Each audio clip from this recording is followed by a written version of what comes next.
Perkenalkan, saya Injilia Jessica Leba dengan NIM 2003030024, mahasiswa Visi Prodi Sosiologi Undana semester 1 kelas A.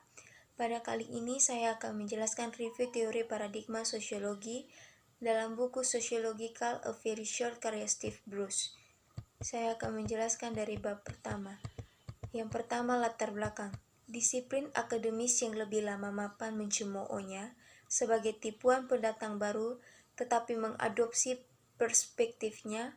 Orang biasa mengejeknya yang mengejarnya secara profesional, namun mengambil beberapa asumsinya diberikan. Pemerintah menuduh disiplin merusak moralitas dan disiplin sosial, namun mempekerjakan sosiolog untuk mengevaluasi kebijakan mereka. Ketidaknyamanan kita dengan disiplin terlihat dari frekuensi dan sifat lelucon. Ini mungkin terlihat hanya secara profesionalitas saja, tapi itu tampaknya ada lelucon sosiolog yang dilakukan tidak sesuai oleh para sejarawan.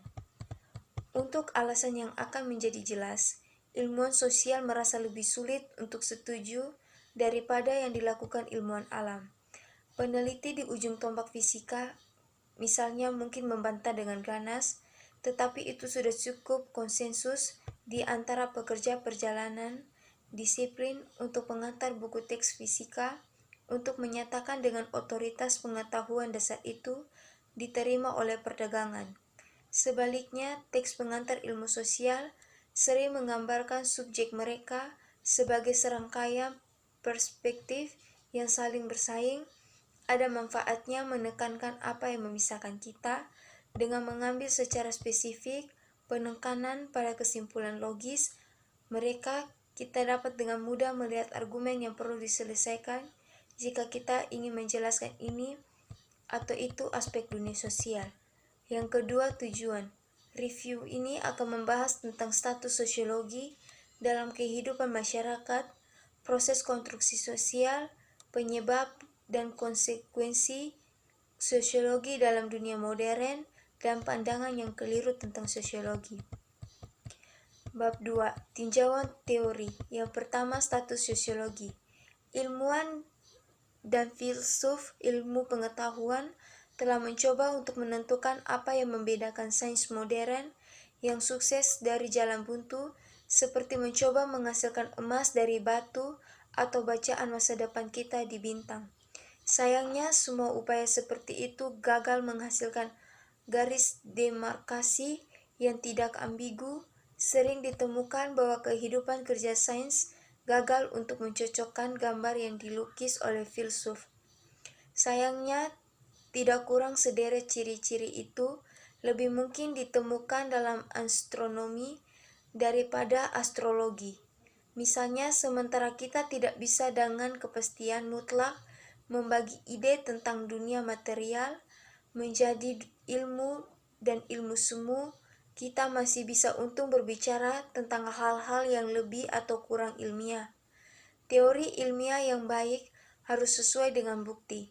Ini mungkin tampak jelas, tetapi apa yang seharusnya dituntut oleh ilmuwan dalam hal ini adalah jauh lebih ketat daripada yang biasanya dilakukan orang diterima. Standar yang sangat berbeda beroperasi misalnya dalam konvensional dan dalam pengobatan alternatif. Nilai pendekatan ini paling mudah dilihat jika kita mempertimbangkan alternatif. Seorang klien datang ke dukun dengan ruam kulit yang sangat parah. Dukun meracuni seekor ayam, dan dari cara pandang ayam itu terhuyung-huyung sebelum jatuh mati. Dukun menentukan bahwa ruam disebabkan oleh orang yang menyihirnya.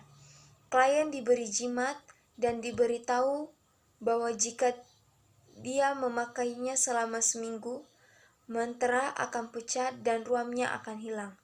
Tapi itu tidak berhasil. Sebulan kemudian ruamnya semakin parah. Daripada menyimpulkan bahwa gagasan itu, penyakit disebabkan oleh mantra jahat, adalah omong kosong, dan pesona itu tanpa kekuatan kuratif. Dukun menjelaskan bahwa pesona itu tidak berhasil karena klien tidak memiliki cukup keyakinan. Yang kedua, konstruksi sosial. Kebanyakan disiplin ilmu dapat dijelaskan baik dengan fokus perhatian mereka atau dengan asumsi dasarnya. Dengan demikian, kita dapat mengatakan bahwa ekonomi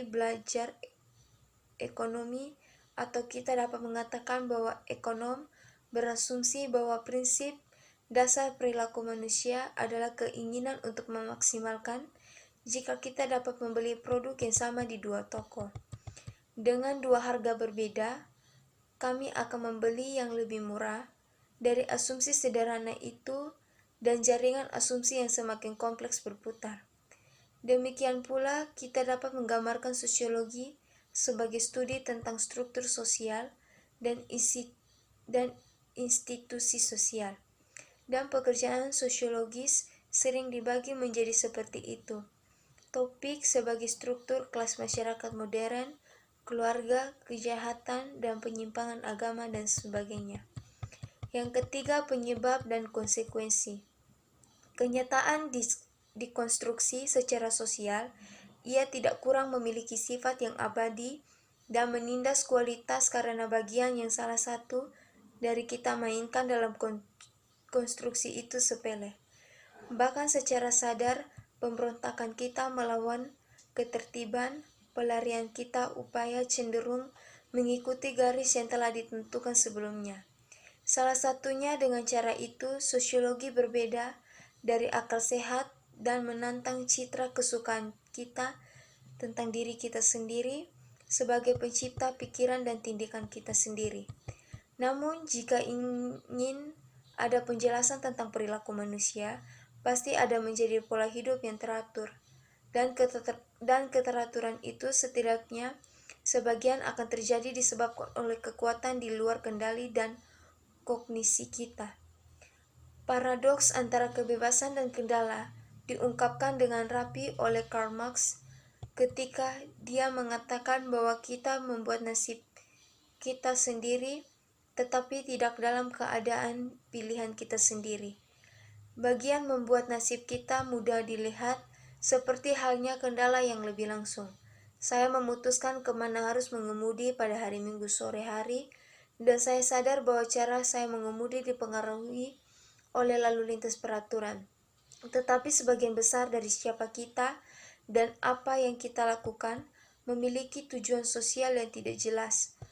Bagi kami, dengan mencari pola reguler dan oleh perbandingan sistematis antara dunia sosiolog dapat menjelaskan penyebab tersebut. Yang keempat, sosiologi dalam dunia modern. Sosiologi memiliki hubungan yang tidak biasa dengan materi pelajarannya. Meskipun kita dapat melihatnya sebagai disiplin intelektual tanpa kepentingan yang berdiri sendiri dari dunia pengamatannya, sosiologi itu sendiri merupakan gejala yang paling mendasar. Hal-hal yang dijelaskannya dalam karyanya tentang Puritans in Science. Robert Merton berpendapat bahwa agama orang Yahudi dan kemudian Kristen adalah kekuatan rasionalisasi oleh hanya memiliki satu Tuhan, bukan dewa-dewa yang sering dioperasikan secara tidak menentu dan bertentangan. Dan dengan membatasi Tuhan menciptakan dan mengakhiri dunia, tetapi tidak banyak campur tangan di antaranya, kekristenan mengizinkan sikap ilmiah terhadap dunia material karena dianggap dunia tertib. Selanjutnya, materi dunia itu sendiri tidak suci dalam arti apapun yang menghambat sistematikanya belajar. Suatu ketika reformasi telah menolak otoritas Romawi gereja, ilmuwan bebas untuk mengejar beasiswa mereka tanpa hambatan keharusan agama. Menurut Merton, apa yang dibuat modern ilmu pengetahuan mungkin bukan kemajuan teknis dalam instrumentasi, jadi sebanyak cara baru memandang dunia. Yang kelima, pandangan yang keliru tentang sosiologi. Salah satu cara untuk memperjelas perbedaan tersebut adalah dengan menggambarkan kasus sosiologis mempelajari beberapa fitur dunia sosial yang mungkin secara luas dilihat sebagai tidak bisa diterima. David Sutnow meneliti di Pengadilan California Sekitar 80% kasus tidak pernah dibawa ke pengadilan karena terdakwa